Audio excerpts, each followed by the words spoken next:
Кога долгата суша ја погоди северна Кенија во 1971 година, однесе многу човечки животи. Пределот е повеќето пустински и животот е тежок за номадите што живеат тука. Со настапувањето на сушата, вода се наоѓаше многу ретко. Затоа, чувањето на добитокот беше скоро невозможно. До 6 март 1971 година, кога Меѓународниот црвен крст испрати големи количества храна, се проценуваше дека 100.000 луѓе беа на работ на смртта од глад. Од 6 до 9 март 1953 година во Белград се одржа 5-тиот конгрес на Народната младина на Југославија, на кој присуствуваа 2137 делегати. На конгресот беше поднесен реферат Народната младина на Југославија во борбата за социјалистичкото воспитување на младината. Конгресот им оддаде посебно признание на учесниците на работните акции и вклучувањето на младината во изградбата на татковината.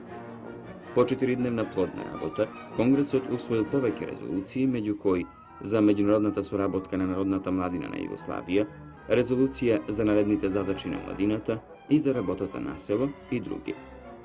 Конгресот избра ново раководство и нов статут на Народната младина на Југославија.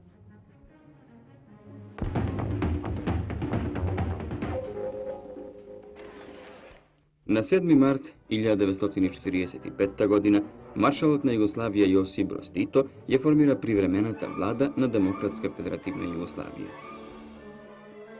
Имено, по спогодбата Тито-Шубашиќ од 1 ноември 1944 година беа создадени поволни услови за формирање привремена влада, на која другарот Тито беше председател на владата и министер на одбраната.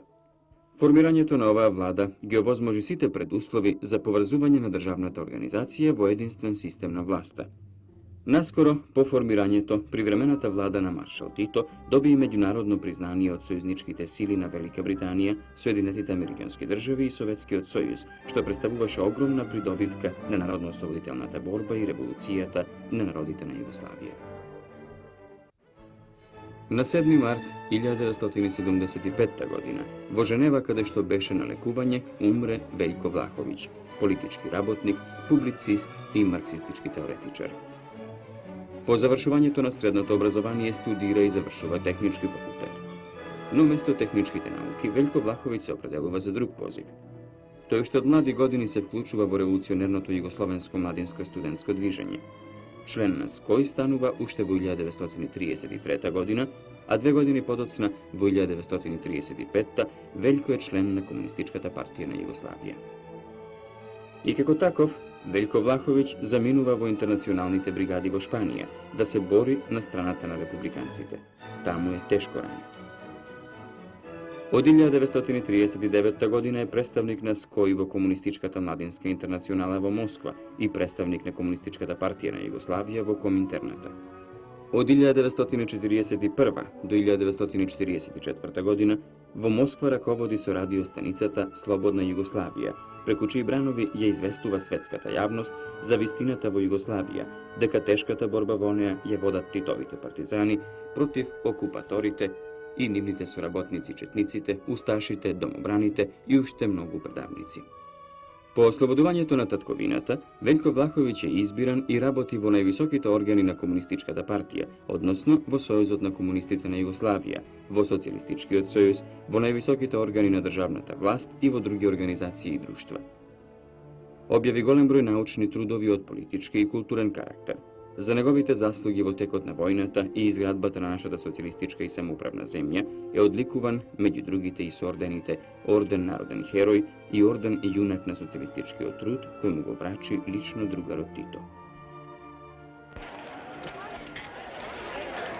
На 7 март 1965 поборниците за човечките права тргнаа од Селма на 90 км долгиот протестен марш кон главниот град на Алабама, Монгомери.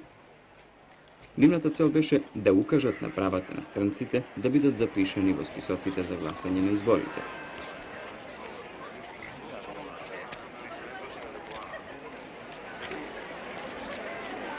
Маршот започна во црквата Браун Чепел во Селма и во почетокот беше мирен.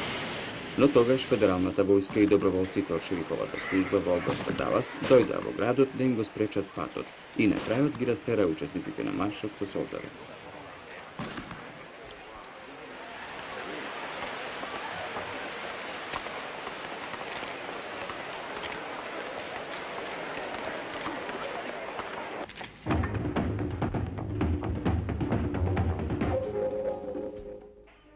Осми март, меѓународен ден на жената од целиот свет. Денот 8 март е решено да се прославува како Ден на жената на втората меѓународна конференција на жените социјалисти 1910 година во Копенхаген. Прв пат жените во Германија го одбележуваат 8 март во 1910 година, а во нашата земја во 1914 година во Белград е прославен Денот на жената. Жените на Југославија својот празник го одбележуваат и меѓу двете војни, иако властите забрануваат таа прослава. Празникот на жените 8 март од жените борци е одбележуван и во текот на народно-ослободителната борба, во знакот на што поголемо учество на жените во народно-ослободителната борба.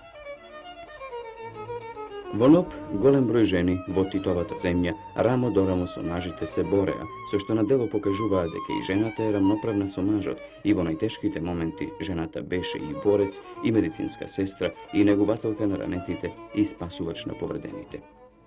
По ослободувањето на земјата, и жената активно се вклучува во обновата и изградбата на разорнатата земја и секоја година го одбележува својот празник со нови победи и постигања на работното место, во установата, фабриката, училиштето, во самоуправните органи и во другите места каде што живее и работи.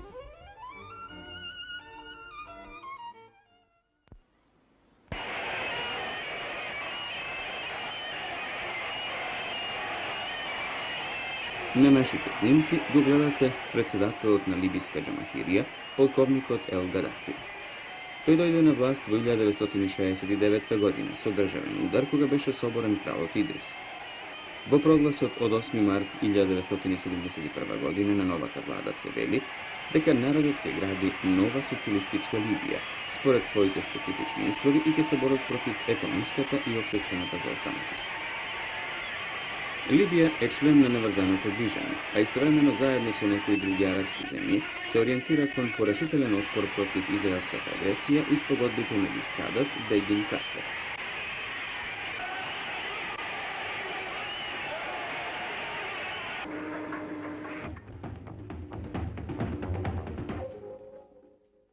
На 9 март 1976 година председателот на Републиката Јосип Броз Тито отпатува во посета на некои латинско-американски држави. Од 10 до 14 март 1976 година председателот Тито престојуваше во Мексико. Во разговорите со домакинот Луис Ечеверија, двајцата председатели ја истакнаа се поголемата ефикасност и организирана активност на неврзаните земји, на земјите во развој и на сите мирољубиви сили кои активно се борат за слобода и национална независност. Тито и Ечеверија се заложија за зачувување на меѓународниот мир и безбедност, за воспоставување нов меѓународен економски систем и за демократизација на меѓународните односи.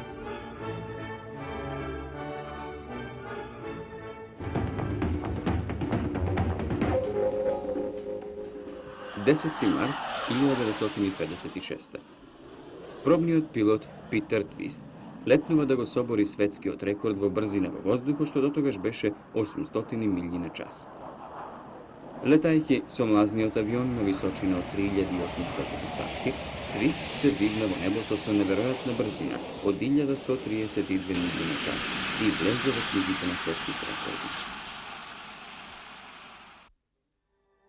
На 10 март 1965 година, пред 17 години, умре Стале Попов, познат македонски писател. Роден е во село Мелница Мариово во 1902 година.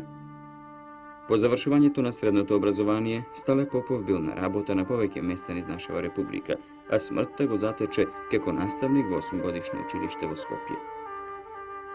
Стале Попов, иако во литературата влегува во подоцнежните години од својот живот, така што првите раскази ги објавува во 1947 година во списанието Современост, успева за кратко време да напише повеќе романи, од кои најпознати се Крпен живот, Кале Шандја, Дилбер Стана, Толе Паша, со кој ја збогати македонската литература и книжевност. Stale Popov pišuva i povesti, kako što se Opasna pečalba, Marijovski panađur. Potom mnogo ubavi raskazi su humoristična sodržina od njegovi otroden kraj za nastradi nođa i Marijovcite i ubavata i omirana lektira za decata i terpejo.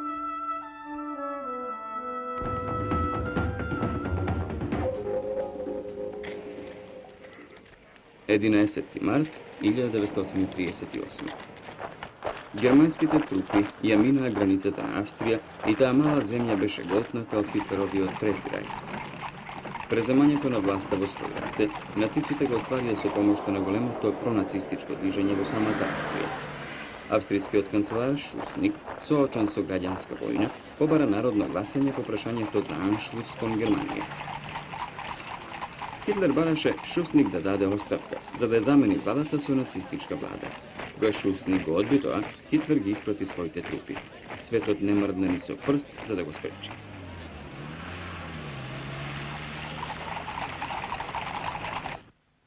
Сер Александер Флеминг, британски научник кој го откри првиот антибиотик, пеницилинот, умре на 11 март 1955. Тој беше прославен во целиот свет по својата научна активност. Тој го изолира пеницилинот во 1928, а во следната година ги објави своите откритија. Во 1945 година доби Нобелова награда за медицина. 11 март 1943 година. Трагедија за евреите од Македонија.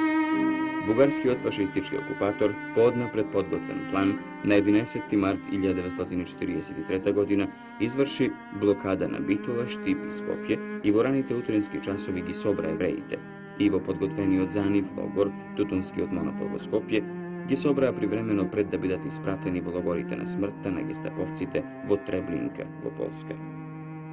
Скоро сите собрани евреи на број околу 7215 со специјални композиции за превоз на стока, стари и млади, жени и деца, изнемоштени, бремени жени, изложени на маки уште по патот, во сточните вагони без вода и храна, до логорите на смртта, евреите од Македонија заминаа за секогаш, зашто од логорите во Треблинка и другите места ниту еден жив не се врати. Со овој геноцид на македонските евреи, бугарско-германските окупатори уште еднаш на дело ја покажаа својата дрскост и бруталност врз еден дел од човечкиот род, овој пат врз македонските евреи.